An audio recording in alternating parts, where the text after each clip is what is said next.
Well, good morning and welcome to Morning at NTV. My name is Idris Matu and this is Everyday Life. Now, education is a very important aspect in our lives because when we are kids, that's when we shape our future. That's when we know that we might have a chance to survive in this very challenging world. And in studio, I have a guest who is only existing for that purpose, to improve education for children around the world and in Uganda. Mr. Farid Amashi, you are welcome. Thank you very much. Nice to be here. You're looking sharp. Thank you very much. All right. So tell us about Victoria Village Group of Companies. What do you do? What was the inspiration behind starting the company? So Victoria Village Group of Companies started life 34 years ago as a childcare company. We developed one early childhood center in Toronto, Ontario. And over the last 34 years, it has grown to multiple childcare centers, private schools, real estate, and so on and so forth. So and you center in education? We look after education for children from birth, from 0 to grade 8. And that is only in Canada. Only in Interesting fact, we were having a conversation before we came on air, and you told me you were born in Masaka. Yeah, tell us about that. So I was born in Masaka and grew up there. I did my A-levels in Kampala, Aga Khan Secondary School, and I was a student at Makerere University until 1972, when General Idi Amin threw us out of Uganda. Well, sometimes somebody exits you for the better. That's right. Yeah. That's right. Yeah. So went to United Kingdom, where I finished my university and my professional education in accounting, and then eventually moved to Canada. And in Canada, when I got married, my wife was an early childhood educator, and it was her dream to open up her own ECD, which she did. And as then life took on, I joined the business full time, and this here, rest is history. Do you teach? No, no. Have you ever tried? Has she convinced you to try? No, I don't teach. I'm more on the business side of things. Oh, the side of course, handling the money and all that. That's now, right. you have been in Uganda. What exactly did you come to do here? So in October, we met with SOS Children's Villages.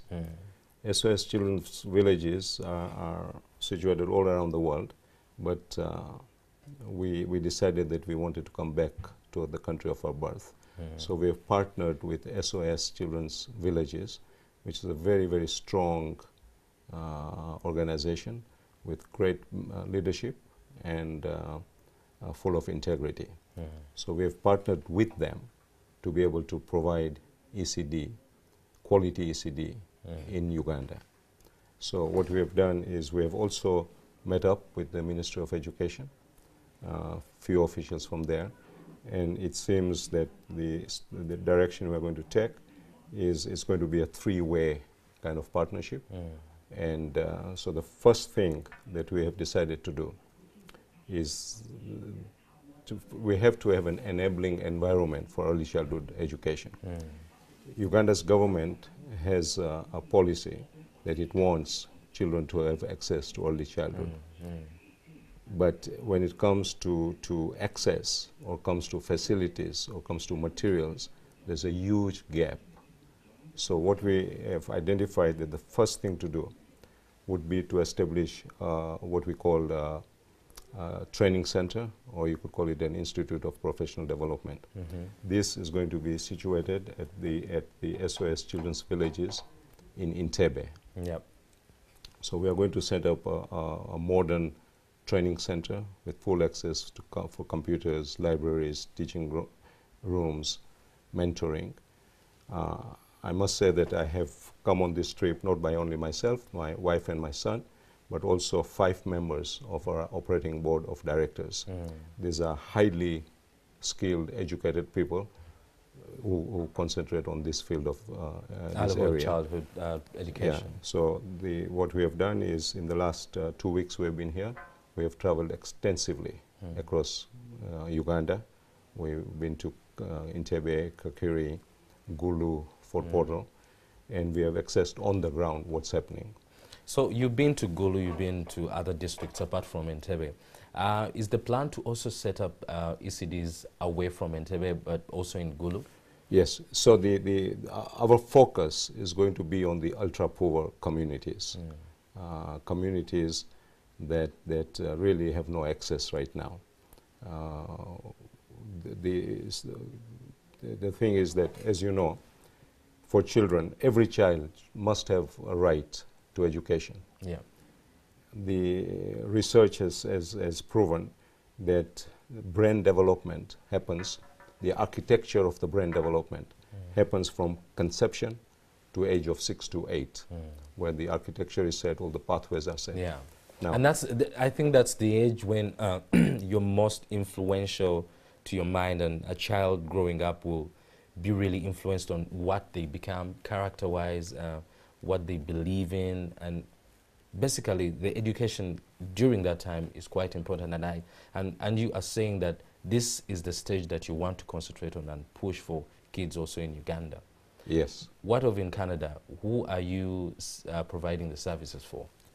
See, Canada has had early childhood education for over 100 years. Yeah. It is funded by the government. Yeah.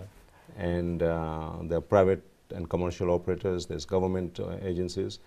But the most important thing why it succeeds is it starts first of all with an enabling environment. How does that happen? The government legislates early childhood education. It legislates all areas. What does a physical school look like? What equipment must you have? What materials must you have? Then it goes and defines teachers' training. So for now in Ontario, almost everyone who wants to work in early childhood must have a diploma or a degree in early childhood. They've also established a college of ECEs, and you must be a registered member of the college. Wow. So basically it is a profession. So it is professionalizing the profession. Without teachers, qualified teachers, it cannot not work. So once you have qualified teachers, and then the physical structure that children should attend, it has to be a place for learning, a place for joy. Some of the schools that we visited were not. It leaves huge gaps there. Yeah, we do have a challenge of education here in Uganda, and I think what you're doing is going to fill up that gap.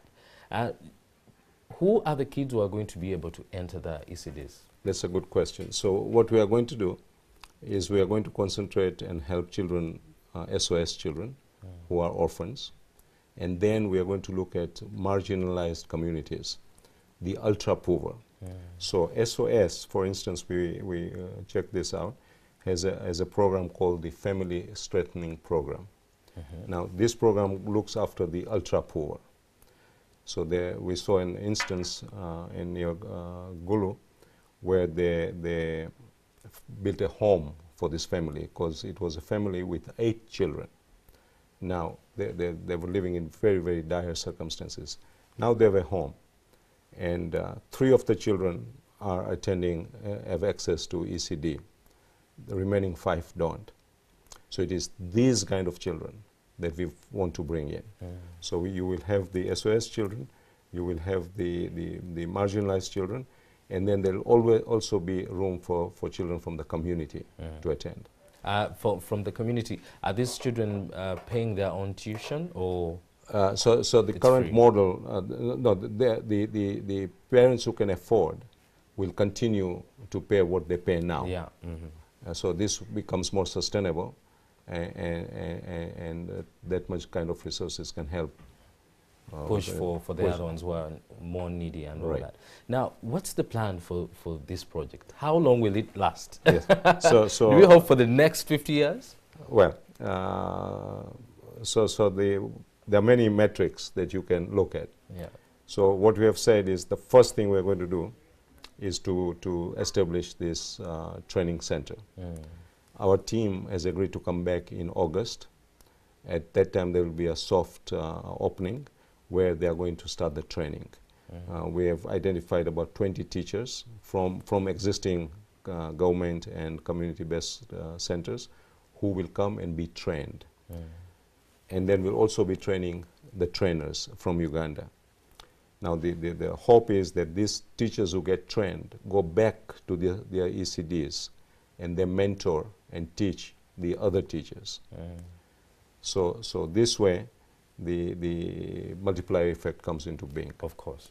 The second thing is what do you train them in becomes the issue. So we'll have a curriculum. We have talked to the Minister of Education and we have taken the Uganda framework and we're going to look at best practices worldwide, and we're going to see if we can come up with a curriculum which is adapted for Uganda.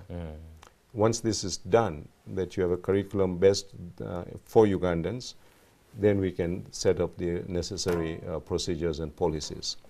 So it will be a collaborative effort. With you guys and also the ministry. The ministry and SOS Children's Services. Wow. Well, for the students who are out there and are eager to grasp this opportunity and enter your ECDs, where can they find you? Where can they find more details about you? The best way right now is to approach SOS Children's Villages at the Entebbe offices. No website, no... I've not brought it with me, but if you Googled SOS Village? No. SOS Children's Villages in Canada. Okay. Sorry, I beg your pardon. Here in Kampala. In Kampala. They have got a very good website, and then they can get information there. Well, Mr. Farid, this is very interesting work that you're out to do, and we wish you the very, very best, because I know education here in Uganda, we need it. Yes. Our little children need a better education, upbringing, so that by the time they are in a higher education, they have a firm foundation. Perfect. Any last few words for the viewers? No, I'm just very, very grateful to the government of Uganda for meeting with us and giving us a very warm welcome, and most important to SOS Children's Villages here in Uganda, and its President, Mrs. Olive Lumanya, who has been just excellent in facilitating everything for us, bringing us here, and it's just been a real pleasure being here. Well, and my team who has traveled with me are really passionate about Uganda's education. All right. Well, it has been a pleasure having you here in studio. Thank you for coming. Thank you. Well, just to continue the conversation, just stick around. We have another interview of Beauty. So, good morning. You're watching